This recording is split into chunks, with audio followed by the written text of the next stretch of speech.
Hello everyone, आप सभी का फिर से स्वागत है। ये महेश वर्णवाल एनसीईआरटी हिस्ट्री का सार संग्रह है। इसमें क्लास 6 टू 12 तक हिस्ट्री जो है पूरी तरह से कवर किया गया है। आज का टॉपिक है गुप्त साम्राज्य, अध्याय 14। सबसे पहले विषय विस्तार के बारे में डिस्कस कर लेते हैं, यानी इस टॉपिक के अंतर्गत किस किस पॉइंट को डिस्कस करेंगे।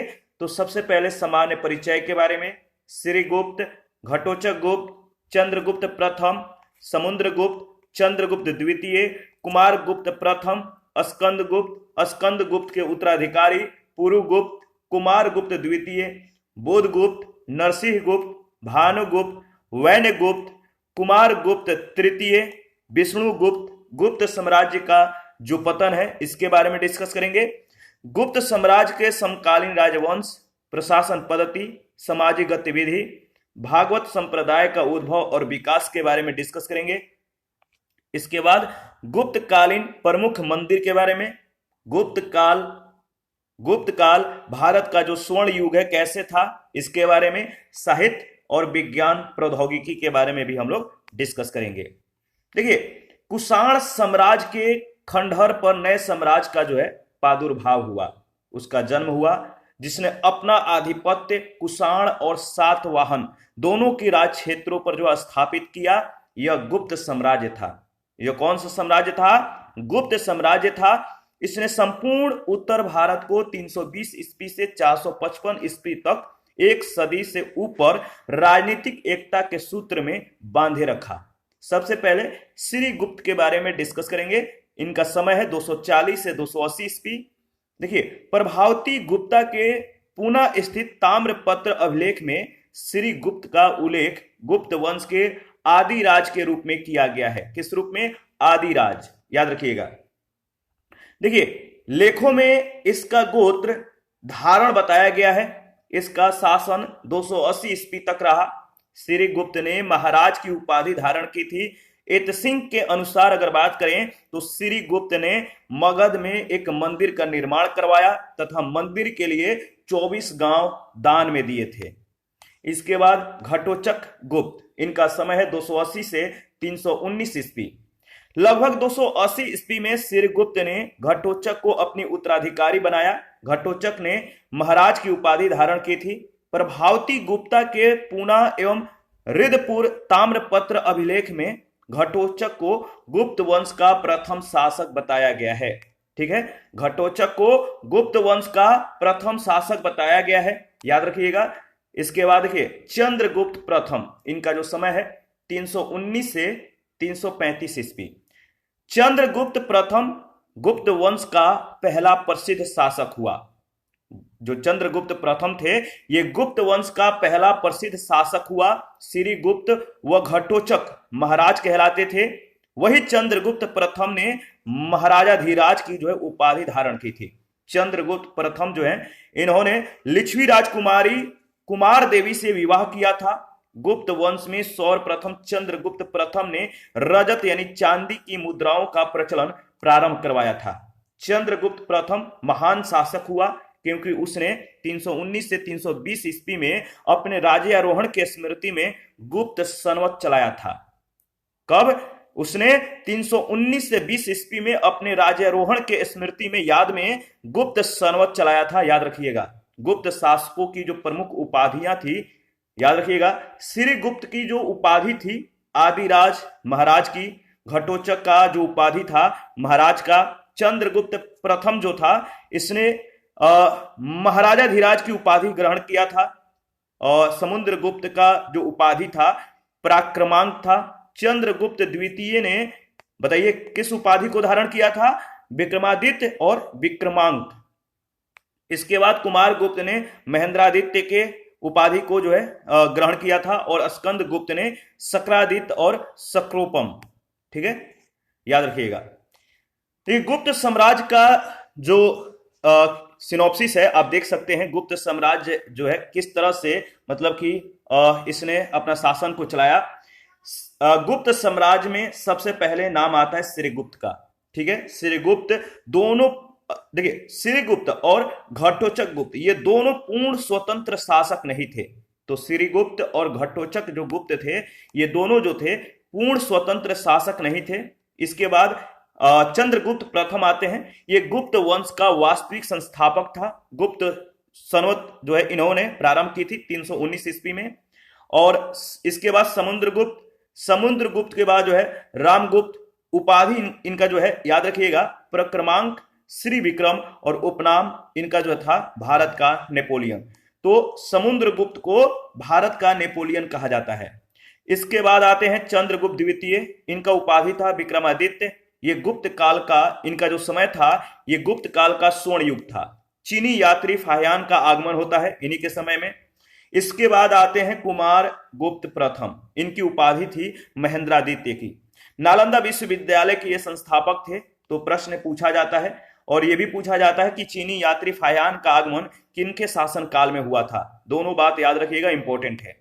इसके बाद आते हैं स्कंदगुप्त। इनकी उपाधि क्रमादित्य की थी। ये देखिए इनके समय में हूणों का आक्रमण हुआ। गुप्त वंश का ये अंतिम शासक थे। इसके बाद समुद्रगुप्त के बारे में डिस्कस कर लेते हैं। इनका समय है 335 से 380 ईस्वी। चंद्रगुप्त प्रथम के पुत्र और उत्तराधिकारी समुद्रगुप्त ने गुप्त राज्य का अत्यधिक जो है विस्तार किया। उसके दरबारी कवि हरिसेन ने अपने आश्रयदाता के पराक्रम का उदात्त वर्णन किया है। समुद्रगुप्त के द्वारा विजित क्षेत्रों को 5 समूहों में बांटा जा सकता है। कितने समूहों में? 5 समूहों में। प्रथम समूह में गंगा यमुना दोआब के वे शासक हैं जिन्हें पराजित कर उनके राज्य गुप्त साम्राज्य में मिला लिए गए। और द्वितीय समूह में पूर्वी हिमालय के राज्यों और कुछ सीमावर्ती राज्यों के शासक हैं, जैसे नेपाल, असम, बंगाल आदि के शासक। याद रखिएगा, इंपॉर्टेंट है। देखिए इसके बाद अगर बात करें तो तृतीय समूह में वे आट्विक राज्य यानी जंगली क्षेत्रों में स्थित राज्य थे जो विंध्य क्षेत्र में पड़ते थे।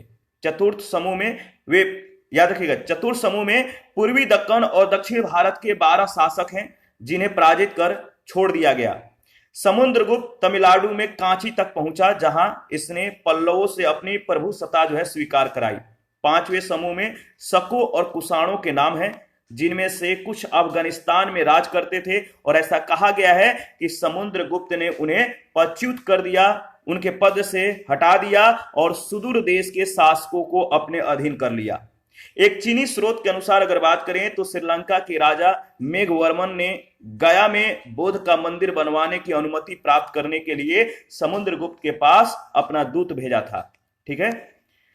इलाहाबाद की प्रशस्ति, देखिए इलाहाबाद की जो प्रशस्ति है प्रशंसात्मक अभिलेख से प्रतीत होता है कि समुद्रगुप्त को कभी पराजय का सामना नहीं करना पड़ा। उसे अपनी बहादुरी एवं युद्ध कौशल के कारण भारत का नेपोलियन कहा गया है। याद रखिएगा, समुद्रगुप्त को भारत का नेपोलियन कहा जाता है। वीए स्मिथ ने समुद्रगुप्त को भारत का नेपोलियन कहा है।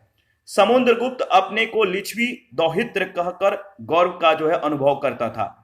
तो समुद्रगुप्त जो है अपने को क्या कहता था? लिच्छवी दौहित्र। यह बात कहकर जो है अपने को गर्वान्वित महसूस करता था। इसके बाद चंद्रगुप्त द्वितीय का समय आता है। इनका समय है 380 से 412 ईस्वी। चंद्रगुप्त द्वितीय के शासन काल में गुप्त साम्राज्य अपने चरमोत्कर्ष पर पहुंच गया। चंद्रगुप्त द्वितीय का उज्जैन स्थित दरबार कालिदास और अमर सिंह जैसे बड़े बड़े विद्वानों से विभूषित था। चंद्रगुप्त द्वितीय के रत्न, देखिए चंद्रगुप्त द्वितीय के जो रत्न है, याद रखिएगा हरिसेन क्षेत्र है कवि, इनका जो क्षेत्र था ये कवि थे। कृति इनकी कविता थी। वरामिहिर इनका क्षेत्र जो था खगोल विज्ञान का था और इनकी कृति जो है बृहद संहिता।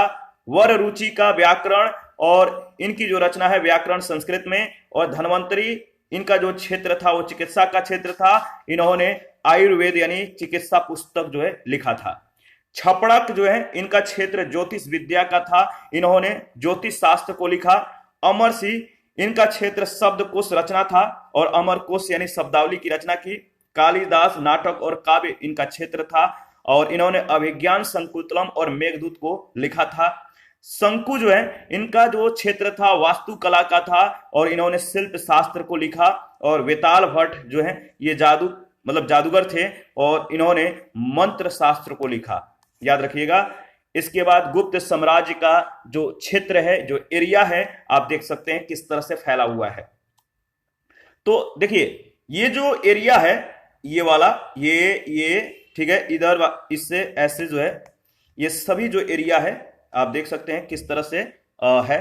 इसके बाद जो ये डार्क जो लाइन है इसको भी आप एक बार एनालिसिस कर लीजिएगा।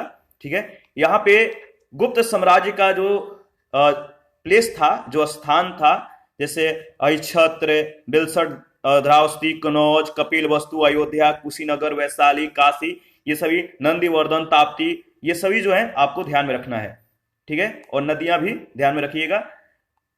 देखिए, चंद्रगुप्त द्वितीय ने अपनी कन्या प्रभावती का विवाह जो है वकाटक शासक रुद्र किसे वकाटक शासक रुद्रसेन द्वितीय से कराया, जो ब्राह्मण जाति का था तथा मध्य भारत में यह शासन करता था।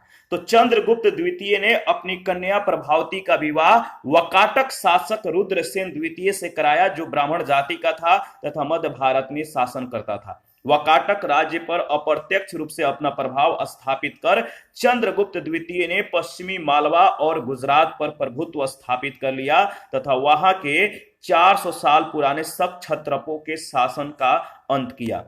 चंद्रगुप्त द्वितीय ने उज्जैन को द्वितीय राजधानी बनाया। चंद्रगुप्त द्वितीय ने विक्रमादित्य की उपाधि धारण की। यह उपाधि इससे पूर्व 57 ईस्वी पूर्व में उज्जैन के शासक ने पश्चिमी भारत में शक क्षत्रपों पर विजय पाने के उपलक्ष्य में धारण की थी। ठीक है, याद रखिएगा, इंपॉर्टेंट है।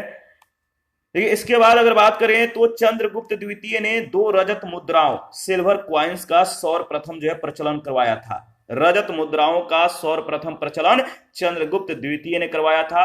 चंद्रगुप्त द्वितीय के सिक्के पर क्वाइंस पर देवश्री लिखा हुआ है। मेहरौली से प्राप्त एक लौह स्तंभ में चंद्र नामक शासक की जो है पहचान चंद्रगुप्त विक्रमादित्य से की जाती है।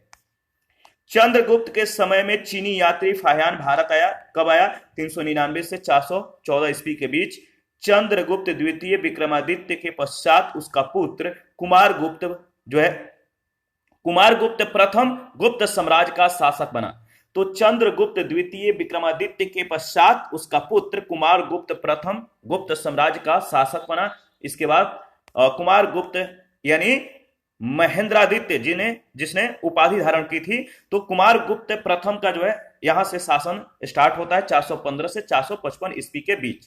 और इन्होंने जो उपाधि धारण की थी महेंद्रादित्य की। देखिए, उसकी मुद्राओं पर, किसकी? कुमारगुप्त प्रथम के मुद्राओं पर श्री महेंद्र, महेंद्रादित्य आदि उपाधियां अंकित थी। उसके स्वर्ण सिक्कों पर उसे गुप्त कुलामल चंद्र एवं गुप्त कुल वयोम शशि कहा गया है। तो उसके स्वर्ण सिक्कों पर उसे गुप्त कुलामल चंद्र और गुप्त कुल वयोम शशि कहा गया है।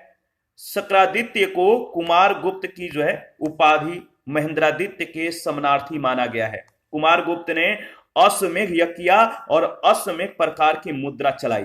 ठीक है, याद रखिएगा। कुमारगुप्त प्रथम के शासन काल में नालंदा विश्वविद्यालय की स्थापना की गई थी। यहां से प्रश्न कई बार पूछे गए हैं। तो नालंदा विश्वविद्यालय की स्थापना किसने की थी? कुमारगुप्त प्रथम ने। विश्वविद्यालय में समय की माप के लिए जल घड़ी का प्रयोग किया जाता था। ठीक है, प्रत्येक छात्र और छात्राओं के लिए विश्वविद्यालय में प्रवेश के लिए जो है प्रतियोगी परीक्षा से गुजरना पड़ता था। कुमारगुप्त के समय में सर्वाधिक गुप्तकालीन अभिलेख जो है प्राप्त हुए हैं, जिनकी संख्या लगभग 18 है। याद रखिएगा। और इस समय में गुप्तकालीन स्वर्ण मुद्राओं का सबसे बड़ा ढेर बयाना मृद भंडार यानी राजस्थान के भरतपुर जिले से प्राप्त हुआ है, जिसमें 623 मुद्राएं मिली हैं। इनमें मयूर शैली की मुद्राएं सर्वाधिक जो है महत्वपूर्ण है। इस शैली में चांदी की कुछ मुद्राएं सबसे पहले मध्य प्रदेश में प्राप्त हुई। कुमारगुप्त प्रथम के अंतिम दिनों में पुष्यमित्र नामक जातियों ने आक्रमण जो है किया और इसका उल्लेख स्कंदगुप्त के भीतरी अभिलेख में मिलता है। कुमारगुप्त ने इन्हें पराजित करने के लिए जो है अपने योग्य पुत्र स्कंदगुप्त को भेजा। स्कंदगुप्त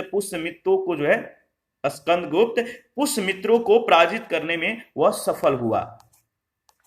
इसके बाद स्कंदगुप्त यानी जिन्होंने शक्रादित्य का उपाधि धारण किया था, इनका समय है 455 से 467 ईस्वी।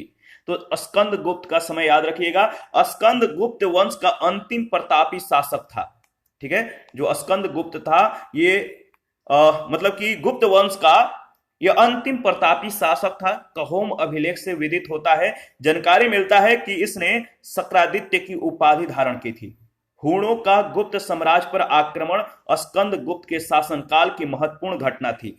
श्वेत हूणों को पूर्वी हूण भी कहा जाता है, जिन्होंने हिंदू कुश पार करके गंधार प्रदेश पर आक्रमण किया और गुप्त साम्राज्य के कुछ भाग पर भी अधिकार कर लिया।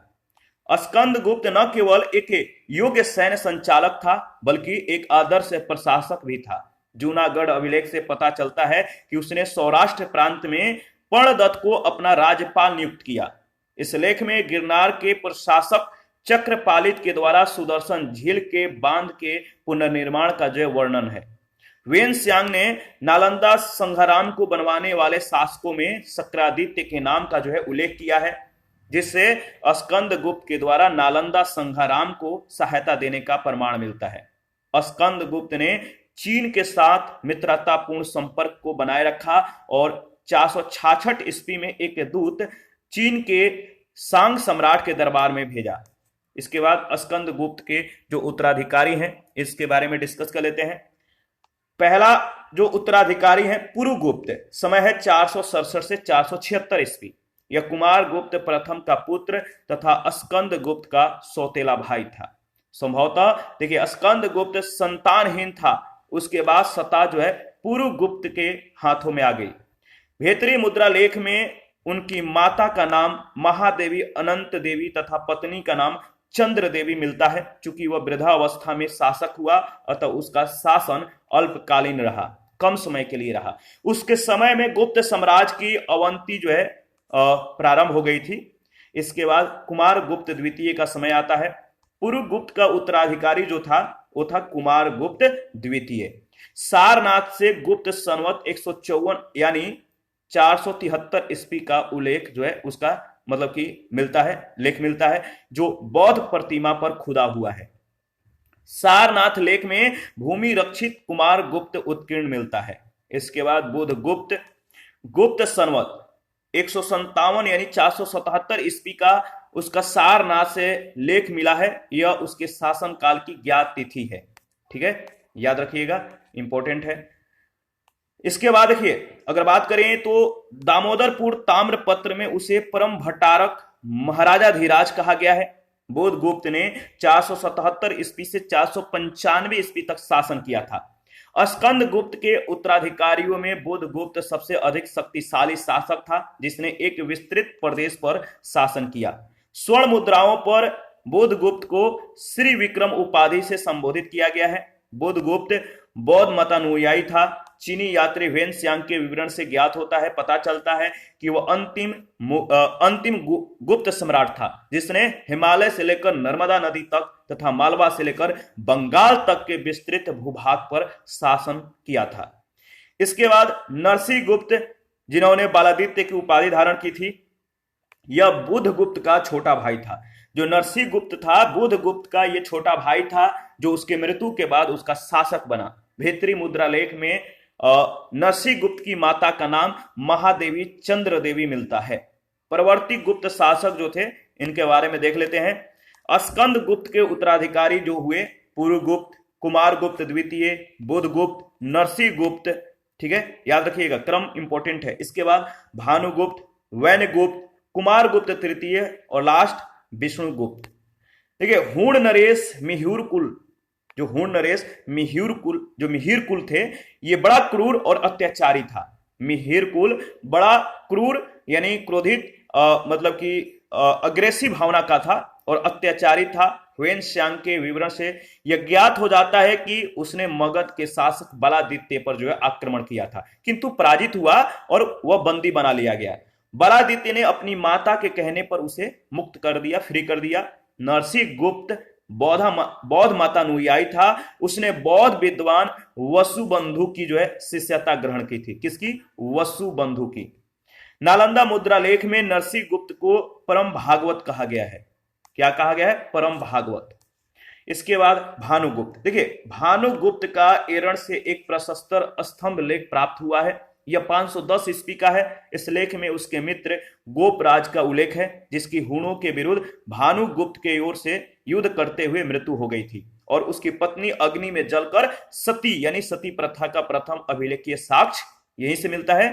तो याद रखिएगा, बुधगुप्त के बाद पूर्वी मालवा में जो हुण सत्ता स्थापित हुई थी उसी का अंत करने के लिए भानुगुप्त ने यह युद्ध किया और इसमें उसे सफलता प्राप्त हुई।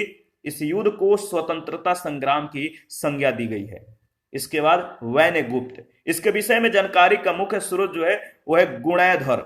गुणैधर बांग्लादेश के कोमिला में स्थित है। इसका ताम्रपत्र, ठीक है, जो गुप्त संवत 188 यानी 507 ईस्वी का है।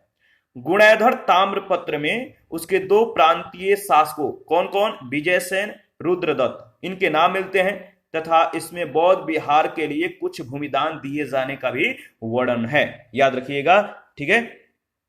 इसके बाद नेक्स्ट जो आता है कुमार गुप्त द्वितीय, तृतीय, कुमार गुप्त तृतीय। नरसिंह गुप्त के बाद उसका पुत्र कुमार गुप्त तृतीय मगध का शासक बना। भित्री एवं नालंदा मुद्रा लेख में उसकी माता का नाम महादेवी मित्र देवी मिलता है। दामोदरपुर के 5वें ताम्रपत्र में किसी शक्तिशाली गुप्त राजा का उल्लेख मिलता है जिसकी उपाधियां परम दैवत, परम भट्टारक, महाराजाधिराज मिलती है। इसके नाम याद रखिएगा, उसके नाम का केवल प्रथम अक्षर जो है कु प्राप्त है, अतः इस शासक को कुमार गुप्त तृतीय ही मानना चाहिए। इस लेख की तिथि गुप्त संवत 224 यानी 543 ईस्वी है। नेक्स्ट है विष्णुगुप्त।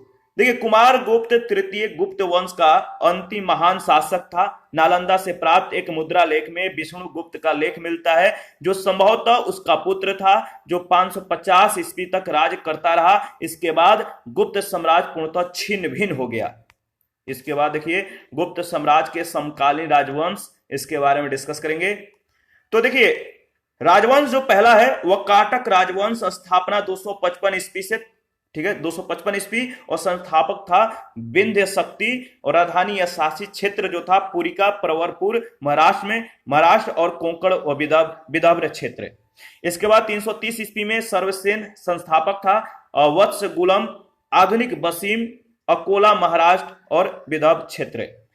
नाग राजवंश का जो स्थापना हुआ था 305 ईस्वी में, भवनाग संस्थापक था, पद्मावती यानी आधुनिक पदम पवाया, ग्वालियर मध्य प्रदेश इसका राजधानी या शासित क्षेत्र था।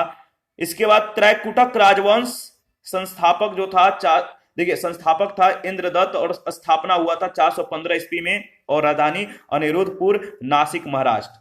हुण राजवंश का जो स्थापना हुआ था 500 ईस्वी में, संस्थापक था तुरमाड़ और पंजाब क्षेत्र इसका राजधानी या शासित क्षेत्र था।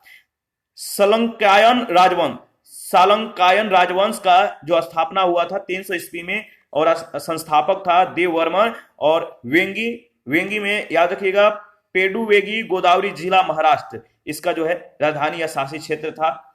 विष्णु कुंडिन राजवंश, देखिए इसका स्थापना 475 ईस्वी में, संस्थापक विक्रमेंद्र फर्स्ट था। विष्णु कुंडिन यानी कृष्णा और आंध्र प्रदेश इसका शासित क्षेत्र था। माथुर राजवंश 325 ईस्वी में, अच्युत संस्थापक थे। अक्षत्र यानी बरेली जिला उत्तर प्रदेश इसका राजधानी या शासित क्षेत्र था। 350 ईस्वी में शंकर वर्मन इसके संस्थापक थे और पिष्टपुर इसका शासित या राजधानी था। कलिंग उड़ीसा और कलिंग क्षेत्र। गुप्त साम्राज्य का जो पतन है किस तरह से हुआ इसके बारे में डिस्कस कर लेते हैं। चंद्रगुप्त द्वितीय के उत्तराधिकारियों को ईसा की 5वीं सदी के उत्तरार्ध में मध्य एशिया के हुणों के आक्रमण का सामना करना पड़ा। गुप्त सम्राट स्कंद गुप्त ने हुणों को भारत में आगे बढ़ने से रोकने के लिए अथक प्रयास किया। हुण घुड़सवारी में कुशल थे। जो हुण लोग थे वो घुड़सवारी में कुशल थे तथा संभवतः धातु के बने रकाबों का ये इस्तेमाल करते थे। याद रखिएगा, इंपॉर्टेंट है। देखिए इसके बाद 485 ईस्वी में आकर हुणों ने पूर्वी मालवा को और मध्य भारत के बड़े हिस्से को जो अपने अधिकार में कर लिया था। 6ठी सदी के आरंभ में गुप्त साम्राज्य बहुत ही सीमित हो गया था। मालवा नरेश ने गुप्त शासकों की सत्ता को चुनौती दी और संपूर्ण उत्तर भारत में अपना प्रभुत्व स्थापित करने के उपलक्ष्य में 532 ईस्वी में विजय स्तंभ खड़े किए। सामंत राजाओं ने भी गुप्त साम्राज्य को और भी दुर्बल बना दिया। इसके बाद ये गुप्त सम्राटों की ओर से उत्तरी बंगाल में नियुक्त शासनाध्यक्ष यानी गवर्नर ने और समतट यानी दक्षिण पूर्व बंगाल के उनके सामंतों ने अपने को स्वतंत्र बनाना जो है आरंभ कर दिया, यानी स्वतंत्र बनाकर अपने को रखने लगे।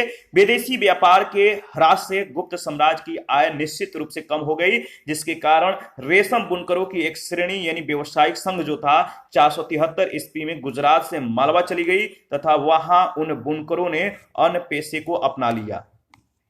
गुप्त सम्राटों का शासन 6वीं सदी के मध्य तक समाप्ति की ओर अग्रसर हो चुका था। उत्तर प्रदेश के गाजीपुर जिले में भीतरी नामक स्थान पर भीतरी स्तंभ लेख मिलता है। इसमें पुष्यमित्रों और हूणों के साथ स्कंद गुप्त के युद्ध का वर्ण मिलता है। हूणों का प्रथम जो है भारतीय आक्रमण गुप्त सम्राट स्कंद गुप्त के शासन काल में हुआ, जिसमें वे स्कंद गुप्त से पराजित हुए थे। इसके बाद प्रशासन पद्धति है, इसके बारे में डिस्कस कर लेते हैं। देखिए, जो प्रशासन पद्धति है अगर बात किया जाए तो गुप्त शासकों ने परमेश्वर, महाराजा धीराज, परम भट्टारक आदि उपाधियों को जो है धारण किया या ग्रहण किया। गुप्त शासकों की तुलना सूर्य, अग्नि, यम, कुबेर, विष्णु से की गई है। राजपद वंशानुगत था, यानी वंश परंपरागत था। जैसे पिता के बाद उसके पुत्र के बाद उसके पुत्र, इस तरह से वंशानुगत था। परंतु राजसत्ता जो था वो ज्येष्ठाधिकार की अटल प्रथा के अभाव में सीमित था। राजस्व शब्दावली जो है इसको आपको ध्यान में रखना है, ठीक है। तो पहले राजस्व शब्दावली के बारे में देख लेते हैं। देखिए, जो भाग था राजा को दिए जाने वाला उपज का ये 6ठा भाग होता था। तो भाग का मतलब क्या था? राजा को, जो राजा था उसको दिए जाने वाला उपज का 6ठा भाग को भाग कहा जाता था, और राजा को फल और सब्जियों के रूप में दिए जाने वाला कर इसे भोग कहा जाता था। अस्थायी कृषकों से लिए जाने वाले कर को उपरी कहा जाता था। उपरी भूमि कर संग्रह करने वाला पदाधिकारी ध्रुवाधिकरण कहलाता था। भूमि संबंधी विवादों का निपटारा करने वाला पदाधिकारी न्यायाधिकरणिक कहलाता था। भूमि आलेखों को सुरक्षित रखने वाला जो अधिकारी था ये महाखपटलिक कहलाता था, और अस्थायी कृषकों से लिए जाने वाला कर उद्रंग कहलाता था। भूमि क्रय विक्रय से संबंधित जो अधिकारी थे इन्हें अयुक्तक व विनियुक्तक कहा जाता था। सीमा बिक्री की वस्तुओं पर लगने वाला कर को शुल्क, और हल पर लगने वाले जो कर थे इसको हलदंड कहा जाता था। देखिए, गुप्त काल में गांव का मुखिया अधिक महत्वपूर्ण हो गया। जो गुप्त काल था इस समय जो गांव का मुखिया था वो ज्यादा महत्वपूर्ण हो गया था। वह ग्राम श्रेष्ठों की सहायता से गांव का कामकाज देखता था। नगर के प्रशासन में व्यवसायियों के संगठन की अच्छी साझेदारी रहती थी, ठीक है, याद रखिएगा, इंपॉर्टेंट है। और देखिए, राजा जो था अस्थायी सेना रखता था। सामंतों के द्वारा समय समय पर प्रदत्त सेनाएं उसकी पूरक होती थी। गुप्त काल में भूमि संबंधी करों की संख्या बढ़ गई, परंतु वाणिज्य करों की संख्या कम हो गई थी। राज के द्वारा उपज को चौथे भाग से लेकर 6ठे भाग तक जो कर के रूप में लिया जाता था। मध्य और पश्चिमी भारत में ग्रामवासियों से सरकारी सेना और अधिकारियों की सेवा के लिए बेगार यानी निःशुल्क श्रम कराया जाता था, जो विष्टि कहलाता था। गुप्त काल में न्याय पद्धति अत्यधिक विकसित थी। पहली बार दीवानी और फौजदारी कानून यानी व्यवहार विधि और दंड विधि स्पष्ट जो है परिभाषित और पृथक हुए। चोरी और व्यभिचार फौजदारी कानून के अंतर्गत तथा संपत्ति संबंधी विविध विवाद दीवानी कानून के अंतर्गत आते थे। तो दीवानी कानून के अंतर्गत चोरी, व्यभिचार, फौजदारी कानून के अंतर्गत संपत्ति संबंधी विवाद, ये जो था ये दीवानी कानून के अंतर्गत आते थे। राजा न्याय निर्णय ब्राह्मण और पुरोहितों की सहायता से करता था। गुप्त साम्राज्य के सबसे बड़े अधिकारी कुमारामात्य होते थे। तो गुप्त साम्राज्य के सबसे बड़े जो अधिकारी थे वो क्या कहलाते थे? कुमारामात्य, जिन्हें राजा अपने प्रांत में नियुक्त करता था। गुप्त राजाओं ने प्रांतीय और स्थानीय शासन की पद्धति को चलाई थी। गुप्तकालीन प्रशासनिक जो इकाई है इसको याद रखिएगा। जो देश है प्रशासनिक इकाई, इसके अधिकारी गोरना यानी गोप्त्री या गोरना कहलाते थे। ऊपरी जो अधिकारी होते थे इनकी जो प्रशासनिक इकाई था भुक्ति था। विषय, पेट और ग्रामपति या महतर जो थे इनका प्रशासनिक जो इकाई था वो ग्राम था। राज्य जो था कई भुक्तियों यानी प्रांतों में विभाजित था तथा प्रत्येक भुक्ति एक एक उपरिक के शासन में रहती थी। उपरिक देखिए, भुक्तियां अनेक विषयों यानी जिला में विभाजित विभाजित थी, जिसमें प्रत्येक विषय का प्रभारी विषयपति होता था। पूर्वी भारत में प्रत्येक विषय को वीथियों में बांटा गया था तथा वीथियां ग्रामों में विभाजित थी। शिल्पियों और वणिकों के अपने अपने जो थे अलग अलग संगठन यानी श्रेणियां थे। मालवा के मंदसौर और इंदौर में रेशम बुनकरों की अपनी प्रमुख श्रेणी थी। गुप्तकालीन जो अधिकारी थे इनके बारे में डिस्कस कर लेते हैं। देखिए, याद रखिएगा, जो सेना का सर्वोच्च अधिकारी था इसे महासेनापति कहा जाता था। सेना की आवश्यकताओं की पूर्ति करने वाले प्रधान अधिकारी को रण भंडागारी कहा जाता था। युद्ध व शांति का जो प्रधान था इन्हें महासंधि विग्राहक कहा जाता था। राजकीय कोष का जो प्रधान थे इनको महाभंडागाराधिकृत कहा जाता था। अभिलेख विभाग का जो प्रधान था इन्हें महाअष्टपटली कहा जाता था। केंद्रीय सचिवालय के प्रधान को सर्वाध्यक्ष, राजप्रसाद का मुख्य सुरक्षा अधिकारी को महाप्रतिहार, भूमि कर वसूलने वाले विभाग का जो प्रधान था इन्हें ध्रुवाधिकरण, दान विभाग का जो प्रधान था इन्हें अग्रहारिक, सेना का सेनापति जो था सर्वोच्च जो अधिकारी होता था इन्हें महाबलाधिकृत। ठीक है, इसके बाद न्यायाधीश को महादंडनायक। ठीक है, युद्ध तथा संधि के विषयों से संबंधित यानी युद्ध मंत्री को संधि विग्रहिक। पुलिस विभाग का जो सर्वोच्च अधिकारी था इन्हें दंडपाशिक और शिक्षा अधिकारी को विनय स्थिति स्थापक कहा जाता था। याद रखिएगा, यहां से प्रश्न पूछे जाते हैं। पश्चिमी उत्तर प्रदेश के बुलंदशहर जिले में तेलियों की अपनी अलग श्रेणियां थी। ये श्रेणियां अपने सदस्यों के मामले देखती थी तथा श्रेणी के नियम कानून व परंपरा का उल्लंघन करने वाले को दंड दे सकती थी। गुप्त काल में पुरोहितों व प्रशासकों को क्षेत्र विशेष में ग्राम अनुदान के द्वारा कर ग्रहण और शासन करने की रियायत दी जाती थी, जिससे सामंत तंत्र को बल मिला।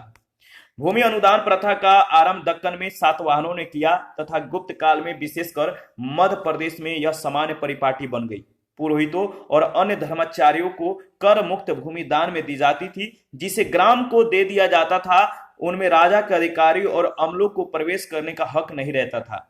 स्वर्ण मुद्रा की बहुतायता से पता चलता है कि उच्च अधिकारियों को नगद वेतन देने की परिपाटी चलती रही। गुप्तकालीन व्यापार और कृषि मूलक अर्थव्यवस्था की प्रवृत्तियों की कुछ झलक हमें चीनी बौद्ध यात्री फाहियान के विवरण से मिलती है।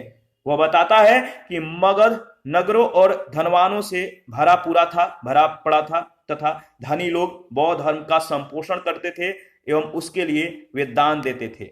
ठीक है, याद रखिएगा। देखिए, अगर बात करें तो प्राचीन भारत के गुप्त राजाओं ने सबसे अधिक स्वर्ण मुद्राएं जारी की, जो उनके अभिलेखों में दिनार कही गई है। तो स्वर्ण मुद्राएं जो है इन्हें दिनार कही गई है। इन पर गुप्त शासकों के जो है स्पष्ट चित्र हैं।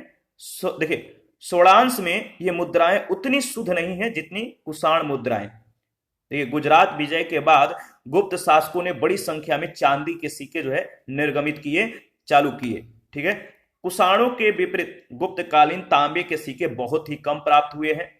550 ईस्वी के आसपास अगर बात करें तो पूर्वी रोमन साम्राज्य के लोगों ने चीनियों से रेशम पैदा करने की कला को सीख लिया, जिससे भारत के निर्यात व्यापार पर हानिकारक प्रभाव पड़ा।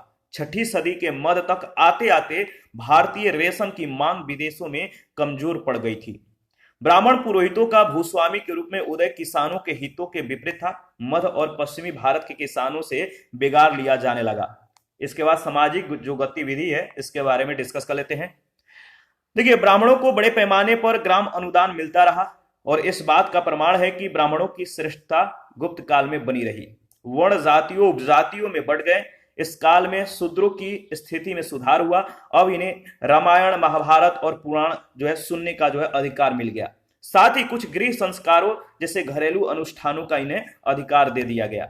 7वीं सदी से इनकी पहचान मुख्यतः जो है कृषक के रूप में होने लगी, जबकि पूर्व काल में उनका चित्रण केवल ऊपर के 3 वर्णों के लिए सेवक, दास और कृषि मजदूर के रूप में होता था। और इस काल में अगर बात करें तो अछूतों की संख्या में वृद्धि हुई, विशेषकर चंडालों की संख्या में। फाहियान ने लिखा है कि चंडाल गांव के बाहर बसते थे, गांव के बाहर रहते थे। ठीक है, और मांस का व्यवसाय करते थे। जब कभी वे नगर में प्रवेश करते तो उच्च वर्ण के लोग उनसे दूर रहते थे, क्योंकि वे मानते थे कि चंडालों के स्पर्श से सड़क जो है अपवित्र हो जाती है। गुप्त काल में शूद्रों की भांति स्त्रियों को रामायण महाभारत और पुराण सुनने का अधिकार प्राप्त हुआ।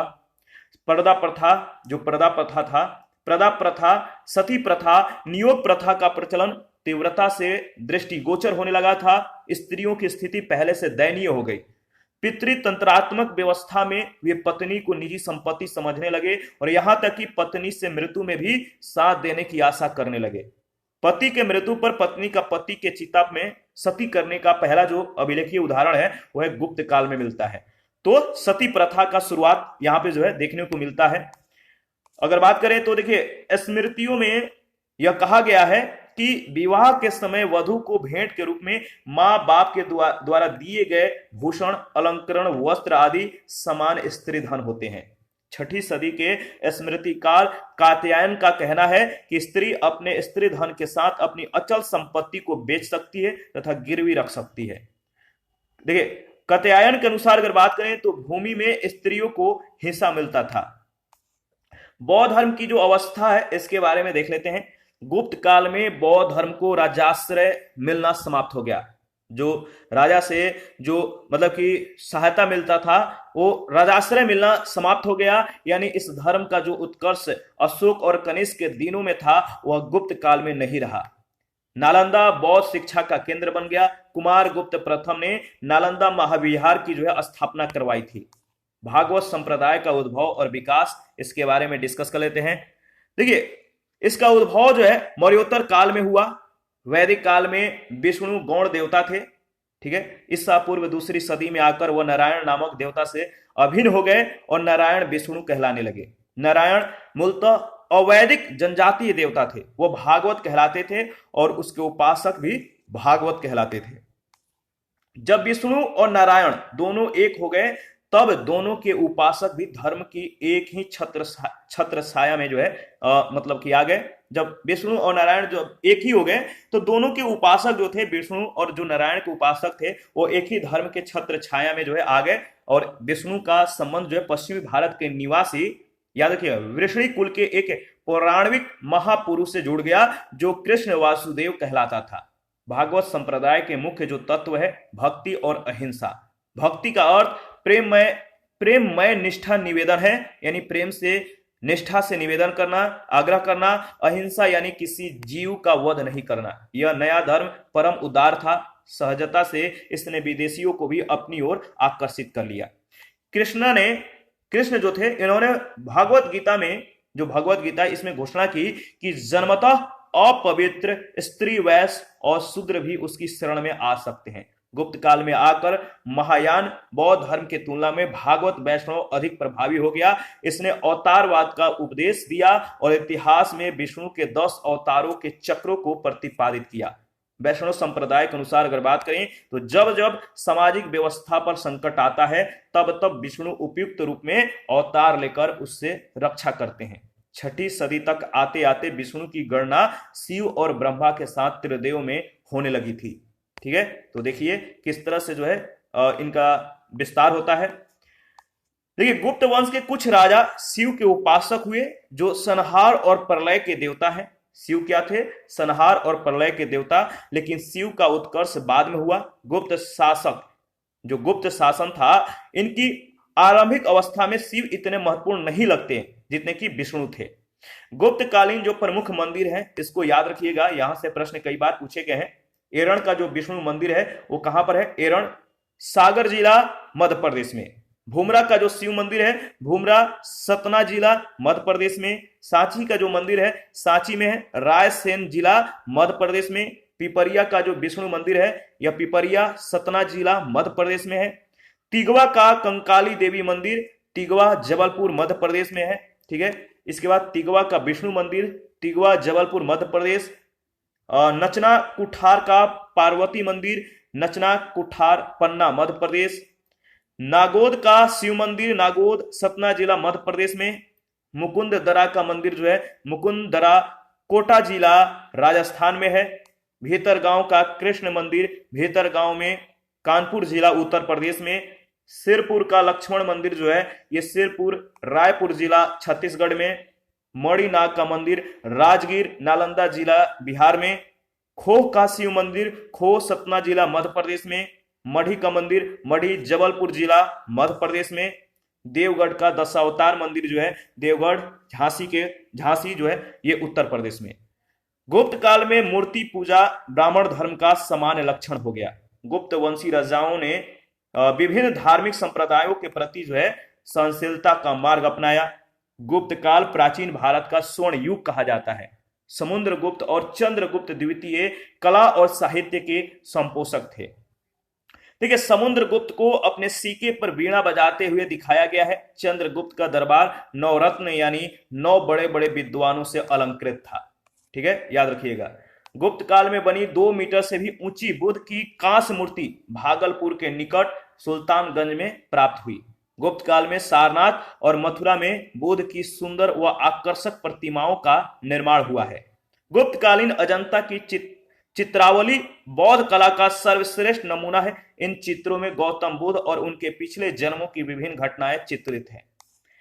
देखिए, आगे बढ़ते हैं। गुप्त शासक अजंता चित्रकला के संरक्षक नहीं थे। जो गुप्त शासक थे वो अजंता चित्रकला के संरक्षक नहीं थे। चूंकि गुप्त वंश के शासक हिंदू धर्म के संपोषक थे, इसीलिए पहली बार हम गुप्त काल में विष्णु, शिव एवं अन्य हिंदू देवताओं की जो प्रतिमा पाते हैं। वास्तुकला में गुप्त काल पिछड़ा हुआ था। जो वास्तुकला था इसमें गुप्त काल पिछड़ा हुआ था। कानपुर के भीतर गांव, गाजीपुर के भीतरी और झांसी के देवगढ़ के ईंट मंदिर जो है उल्लेखनीय है। नालंदा का बौद्ध महाविहार 5वीं सदी में बना और इसकी सबसे पहले की संरचना जो ईंटों की है वो गुप्त काल में बनी है। तो गुप्त काल भारत का स्वर्ण युग आप देख सकते हैं कैसे। तो पहला जो साहित्य है, पहला जो स्वर्ण युग कहने का जो तात्पर्य है साहित्य, इस समय जो है कालिदास यानी भारत का, जिन्हें शेक्सपियर के द्वारा जो है अभिज्ञान संकुतलम में दुष्यंत और शकुंतला का जो है प्रेम कहानी वर्णित है, कालिदास के द्वारा लिखा गया है। सती प्रथा का जो है इसमें उल्लेख है। गुप्त काल के एरण अभिलेख में वर्षा की माता यशोमती के सती का प्रमाण मिलता है। केंद्रीय शासन, सर्वोच्च अधिकारी जो राजा होता था, तो केंद्रीय शासन था, गणित था, शून्य का विकास इसी समय में हुआ गुप्त काल में। चिकित्सा जो है धन्वंतरी आयुर्वेद के प्रथम आचार्य व प्रवर्तक माने जाते हैं। इसके ग्रंथ का नाम धन्वंतरी संहिता है। विज्ञान और प्रौद्योगिकी के संदर्भ में देखें तो आर्यभट्ट ने आर्यभट्टीय पुस्तक में पृथ्वी सूर्य के चारों ओर चक्कर लगाती है और अपने अक्ष पर घूमती रहती है, यह बात कही। भवन निर्माण में अगर देखें तो मंदिरों और स्तूपों का इस समय ज्यादा निर्माण हुआ। साहित्य के बारे में भी देख लेते हैं। देखिए, साहित्य के बारे में अगर बात करें तो शूद्रक का लिखा नाटक मृच्छकटिकम या माटी के खिलौना, जो शूद्रक का लिखा नाटक है मृच्छकटिकम, यह प्रश्न कई बार पूछा गया है तो याद रखिएगा। या माटी के खिलौना गाड़ी, जिसमें निर्धन ब्राह्मण के साथ वेश्या का प्रेम वर्णित है, प्राचीन नाटकों में सर्वोत्कृष्ट कोटि का माना जाता है।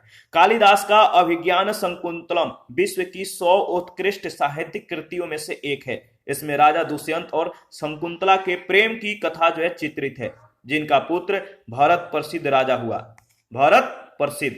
अभिज्ञान शकुंतलम प्रथम भारतीय रचना है जिसका अनुवाद यूरोपीय भाषाओं में हुआ।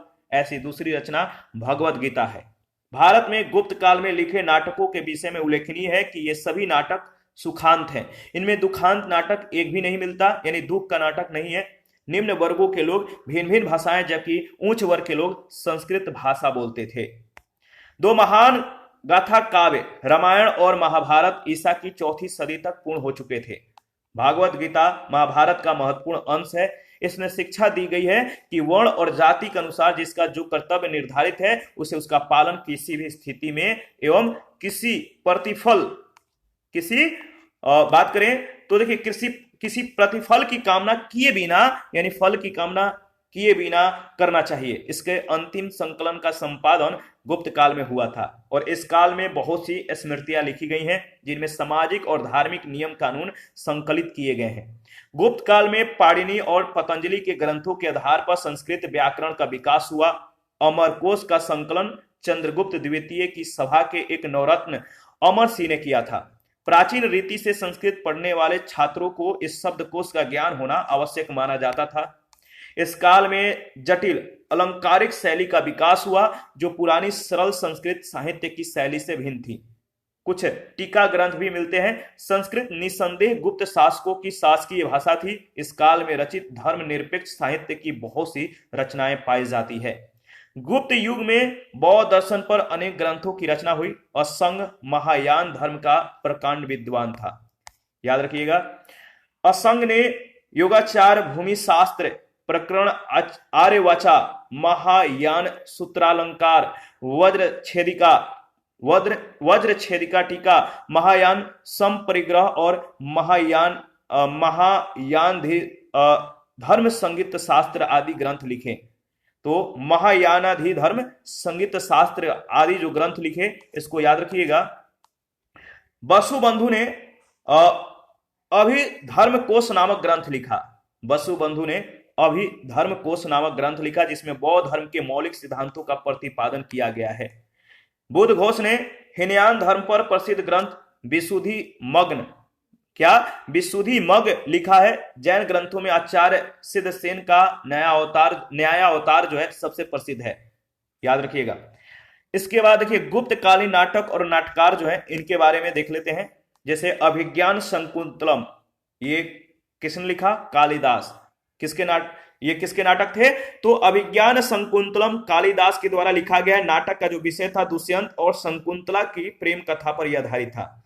कालिदास के द्वारा दूसरा जो नाटक लिखा गया वह है मालविका अग्निमित्र, और इसमें अग्निमित्र और मालविका की प्रेम कथा पर जो है, मतलब ये आधारित है। मालविका अग्निमित्र नाम से स्पष्ट हो जाता है। अभिज्ञान शकुंतलम से भी दुष्यंत और शकुंतला का जो है नाम जो है स्पष्ट हो जाता है।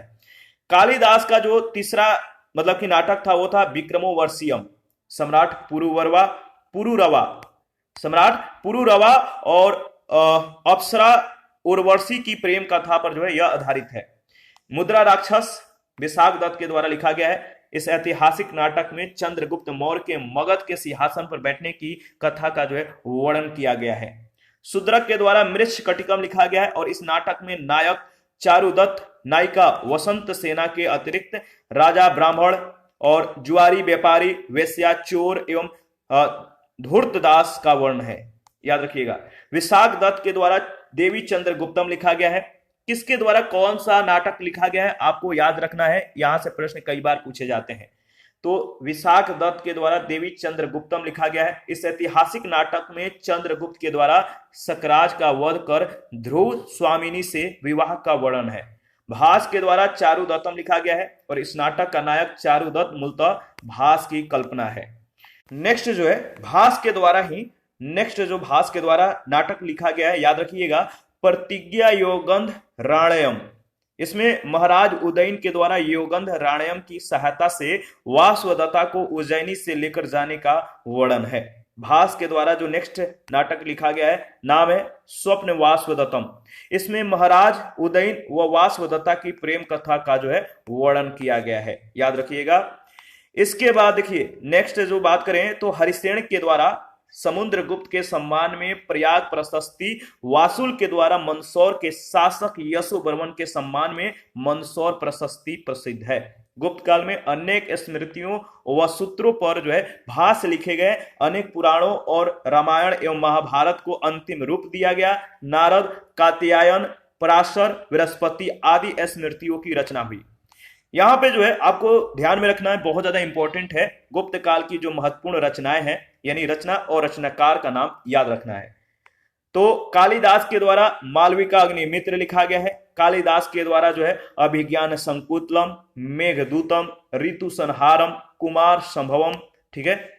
इसके बाद रघुवंशम और विक्रमोर्वशीयम, ये सभी कालिदास के द्वारा लिखा गया है। मैं दोबारा से रिपीट कर देता हूं ताकि आपको अच्छे से याद हो जाए। तो देखिए, कालिदास के द्वारा मालविका अग्निमित्रम, अभिज्ञान शकुंतलम, मेघदूतम, ऋतु संहारम, कुमार संभवम, रघुवंशम और विक्रमोर्वशीयम। याद रखिएगा। विशाख दत्त के द्वारा जो रचना है, जो लिखा गया है, वह देवी चंद्रगुप्तम और मुद्रा राक्षस। डंडिन के द्वारा जो है 10 कुमार चरित्र लिखा गया है, और काव्य दर्शन भी डंडिन के द्वारा ही लिखा गया है। सिद्धसेन के द्वारा नया अवतार लिखा गया है। भास के द्वारा 2 रचनाएं लिखी गई हैं, स्वप्न वासवदत्ता और चारुदत्तम। विष्णु शर्मा का पंचतंत्र, यहां से प्रश्न बहुत बार पूछे गए हैं, तो याद रखिएगा पंचतंत्र किसके द्वारा लिखा गया है? विष्णु शर्मा के द्वारा। चरक संहिता चरक के द्वारा लिखा गया है। ब्रह्म सिद्धांत आर्यभट्ट के द्वारा। विशुद्धि मग बुद्ध घोष के द्वारा। योगाचार असंग के द्वारा। उरुभंग भास के द्वारा। कृता अर्जुनियम भारवी के द्वारा लिखा गया है। अमर कोश अमर सिंह के द्वारा, ठीक है। रावण वध वत्स भट्टी के द्वारा। चंद्र व्याकरण चंद्र गोविंद के द्वारा। बृहद संहिता वरामिहिर के द्वारा लिखा गया है। पंच सिद्धांतिका वरामिहिर के द्वारा ही लिखा गया है। आर्यभट्टियम आर्यभट्ट के द्वारा और शूद्रक के द्वारा जो है मृच्छकटिकम लिखा गया है। तो यहां से प्रश्न बहुत बार पूछे गए हैं, तो रचना और रचनाकार का नाम याद रखना है। विज्ञान और प्रौद्योगिकी के संदर्भ में अगर डिस्कस करें तो गणित के क्षेत्र में गुप्त काल का महत्वपूर्ण ग्रंथ आर्यभट्टियम है। इसके रचयिता आर्यभट्ट जो थे ये पाटलिपुत्र के निवासी थे। आर्यभट्ट को गुप्त युग का सबसे महान वैज्ञानिक गणितज्ञ और ज्योतिषी माना जाता है। उन्होंने अपने ग्रंथ आर्यभट्टियम में यह प्रमाणित किया है कि पृथ्वी गोल है जो अपनी धुरी के चारों ओर परिभ्रमण करती है तथा इसी के कारण ग्रहण लगता है। वरामिहिर ने ज्योतिष के क्षेत्र में महत्वपूर्ण सिद्धांत प्रतिपादित किए। उन्होंने पंच सिद्धांतिका बृहद संहिता बृहजातक और लघु जातक की रचना की। पंच सिद्धांतिका में ज्योतिष विज्ञान की महत्वपूर्ण बातें जो है लिखी गई है। फलित ज्योतिष पर कल्याण वर्मन ने सरावली की रचना की है, ठीक है। नागा अर्जुन रसायन व धातु विज्ञान के विख्यात ज्ञाता थे। उन्होंने रस चिकित्सा का आविष्कार किया और बताया कि सोना चांदी व खनिज पदार्थों के रासायनिक प्रयोग से रोगों की चिकित्सा हो सकती है, ठीक है। पारा का आविष्कार इसी समय हुआ। आयुर्वेद के सबसे प्रसिद्ध विद्वान धन्वंतरी थे जो चंद्रगुप्त द्वितीय विक्रमादित्य के दरबारी थे। देखिए शल्य चिकित्सा शास्त्र के आदि प्रवर्तक सुश्रुत और नागा अर्जुन इन्हीं की परंपरा के विद्वान हुए। इलाहाबाद जिले में मिले 488 ईस्वी के एक गुप्त अभिलेख से पता चलता है कि ईसा की 5वीं सदी के आरंभ में भारत में दार्शनिक पद्धति का ज्ञान था और इसी समय खगोल शास्त्र में रोमक सिद्धांत का जो है किसका रोमक सिद्धांत का जो पुस्तक था इसकी रचना की गई। विज्ञान के क्षेत्र में गुप्त काल को जो है शून्य के सिद्धांत तथा दशमलव प्रणाली के विकास का श्रेय प्राप्त है। और यानी कि गुप्त काल के समय शून्य के सिद्धांत और दशमलव प्रणाली जो है इसका विकास हुआ और इनको ये श्रेय दिया जाता है। गुप्तकालीन शिल्पकारों ने अपना कौशल लौह और कांस्य कृतियों में दिखाया है। धातु के विषय में तकनीकी जानकारी उन्नत अवस्था में पहुंच गई थी। लोहे की वस्तुओं में सबसे अच्छा उदाहरण लौह स्तंभ है जो दिल्ली के मेहरौली में स्थित है। इसका निर्माण ईसा की 4वीं सदी में हुआ था। तब से 1600 वर्षों के पश्चात भी इसमें जंग यानी रस्ट स्पर्श नहीं कर पाया है, जंग नहीं लग पाया है। इस पर आधारित पहला प्रश्न पूछा गया है, गुप्त साम्राज्य का वास्तविक संस्थापक कौन था? गुप्त साम्राज्य का वास्तविक संस्थापक कौन था? तो याद रखिएगा चंद्रगुप्त प्रथम। शक विजेता किसे माना जाता है? शक विजेता किसे माना जाता है? तो चंद्रगुप्त द्वितीय को। थर्ड जो क्वेश्चन है, किस शासक के सिक्के संगीत के प्रेमी प्रति जो है प्रेम दर्शाते हैं? तो किस शासक के जो सिक्के हैं संगीत के प्रति प्रेम को दर्शाता है? तो इसका सही जवाब बताइए। तो देखिए इसका सही जवाब क्या होगा आपको कमेंट करके बताना है। इसके बारे में हम लोगों ने पहले भी डिस्कस किया है। तो किस शासक के सिक्के संगीत के प्रति प्रेम को दर्शाता है? बहुत ही आसान है, ठीक है, आप कमेंट करके बताइएगा। भारत का नेपोलियन किसे कहा जाता है? इसे भी कमेंट करके बताइएगा। तो भारत का नेपोलियन किसे कहा जाता है? यहां से प्रश्न कई बार पूछे गए हैं। गुप्तकालीन रजत मुद्राओं को किस नाम से जाना जाता है? यह भी प्रश्न बहुत बार पूछा गया है। रुपयक इसका सही जवाब हो जाएगा, ऑप्शन सी बिल्कुल करेक्ट ऑप्शन है। इसके बाद मेहरौली में जंग रहित लौह स्तंभ किसने स्थापित किया? लास्ट में इसी को हम लोगों ने डिस्कस किया था। इसका सही जवाब हो जाएगा जो मेहरौली में जंग रहित लौह स्तंभ है किसने स्थापित किया? तो गुप्त लोगों ने। सूची 1 सूची 2 को आपको जो है मिलान करना है, तो चलिए मिलान कर लेते हैं। प्रयाग प्रशस्ति जो अभिलेख है इसका संबंध किससे है? प्रयाग प्रशस्ति अभिलेख का जो संबंध है वह आपका समुद्रगुप्त से। किससे? समुद्रगुप्त से। बिलसड़ स्तंभ लेख कुमारगुप्त से। भीतरी स्तंभ लेख जो है इसका संबंध जो है आपका स्कंदगुप्त से और मंदसौर लेख जो है बंधु वर्मन से। इसी के साथ आज का सेशन जो है समाप्त होता है। नेक्स्ट सेशन में हर्ष और उसका जो साम्राज्य है इसके बारे में डिस्कस करेंगे। आप अपना प्रतिक्रिया देते रहिए, आपके प्रतिक्रियाओं का हमें बेसब्री से इंतजार रहता है। और जिन लोगों ने Telegram channel, Telegram quiz group, Facebook page, Instagram को ज्वाइन नहीं किया है, वीडियो के डिस्क्रिप्शन बॉक्स में उसका लिंक है, आप ज्वाइन कर सकते हैं। और जिन लोगों को पीडीएफ चाहिए, आप पीडीएफ ले सकते हैं। टेलीग्राम चैनल या टेलीग्राम क्विज ग्रुप को ज्वाइन कर लीजिए, या चैनल के कम्युनिटी बॉक्स में जाइए, वहां पे इसके रिगार्डिंग में जो है इन्फॉर्मेशन को अपडेट कर दिया गया है। थैंक यू, अभी के लिए इतना ही, मिलते हैं नेक्स्ट सेशन में।